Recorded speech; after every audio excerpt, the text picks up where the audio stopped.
So this is gonna be another off-the-cuff video where I just talk about some of the accessories that I got for my Dji Osmo Nano. I actually picked up a Dji Mic Mini. So I wanna talk about just my experiences using the Dji Mic Mini with my Dji Osmo Nano. And I also picked up this 2X macro lens right here. And then I wanna talk about these ND filters are called MingVen.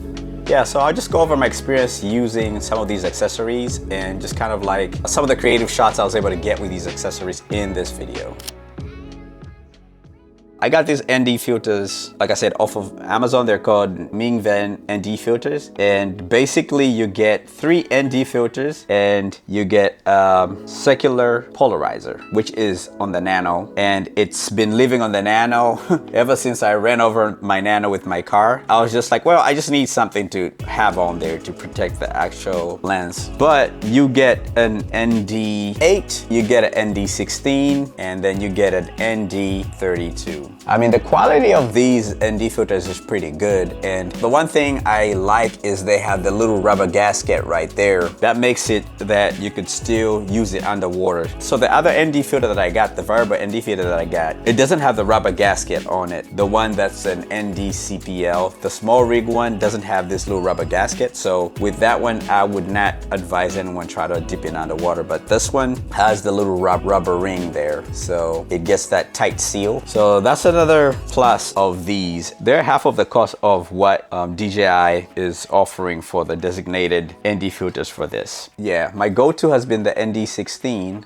It's kind of like in the middle of the pack. The ND32 is strong and the ND8 is just not powerful enough on bright days. So the 16 has kind of been my go-to. So I think one of the biggest setbacks of using these NDs is they're not variable ND filters. You know, so you have to swap them out depending on the lighting conditions of where you're at. You're gonna have to swap them out, and it can get a little bit like tedious because maybe it's a brighter setting and then you're going into a darker setting. So if you have a darker ND filter, if you have the ND32, it might be too strong. So you would have to swap it out with ND16 or ND8 if you're indoors. So that's why I'm just sticking to the ND16 to where it's kind of like in the middle of the pack. Usually what I do is I just go into the settings and I'll just adjust the exposure depending on if the scene is bright or if the scene is not as bright. And that's kind of like how I get around the issue of just kind of like not having like a variable ND filter like the small rig. But so far I've been happy with these. I've been playing around with them, and another advantage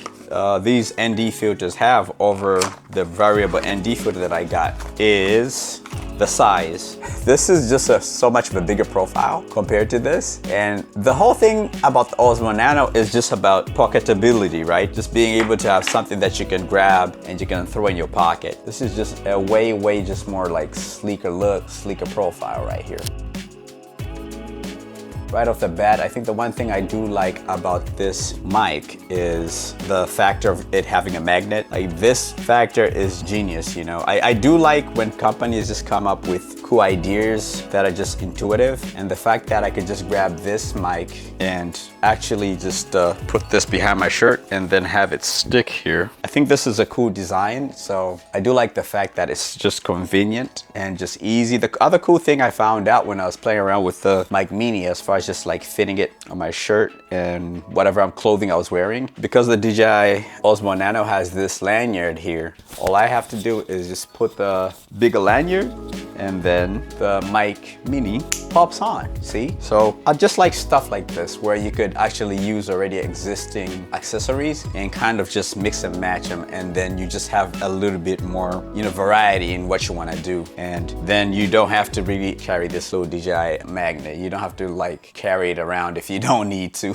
All right, it's a cold morning out here in Hartford, Connecticut. It's I think it's about like 35 degrees outside. So I'm just testing out the Dji Mic Mini, which I have right here with my Osmo Nano. And obviously I can't see what I'm recording. Like, I can't see my composition using the Vision Dock. So I mean, a lot of people have kind of complained about that. For me, it doesn't bother me because I just use the Mimo app. I just use my phone and I can use my phone to record, to press record and stuff like that. But yeah, this is just a quick test of the Dji Mic Mini with the Dji Osmo Nano. And let me know how it sounds. Let me know if the audio is coming through good and clear. All right, so now this is the audio coming out of the Osmo Nano. I shut the Dji Mic Mini off. I'm curious to hear how the audio is gonna sound, like the difference between the audios.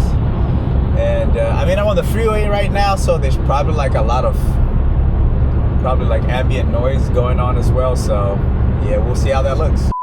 Right now, I'm kind of sold on what DJI is doing. I like the fact that it's just easy to pair the Nano to this. It's just so intuitive that you could just pair these two things and it's really not a hassle. And you don't need a receiver. You don't need another piece of gear to make the gear work together. It's just like everything, the ecosystem just works together seamlessly. So I'm excited for using this with the Nano.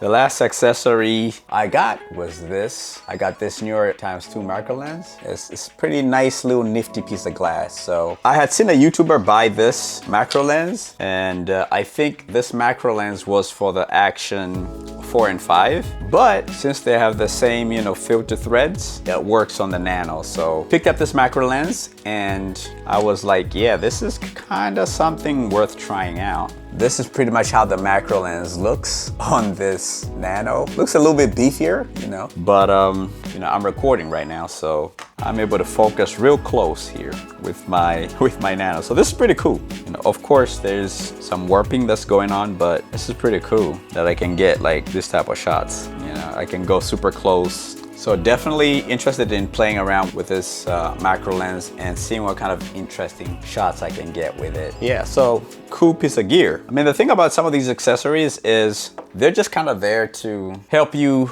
just come up with creative stories and stuff like that. Help you kind of get shots that you're not able to get. And like a macro lens shot like this, you can get a little bit more like of those unique shots that you're just not able to get with the Osmo Nano by itself. Especially if you want to get something in a different perspective to where the Nano is mounted on something and the close focus is on the actual item and then the background is blurring out. Yeah, you're able to get some super interesting shots with this paired up with the Nano. And that's pretty much it. I'm gonna catch you guys in the next video.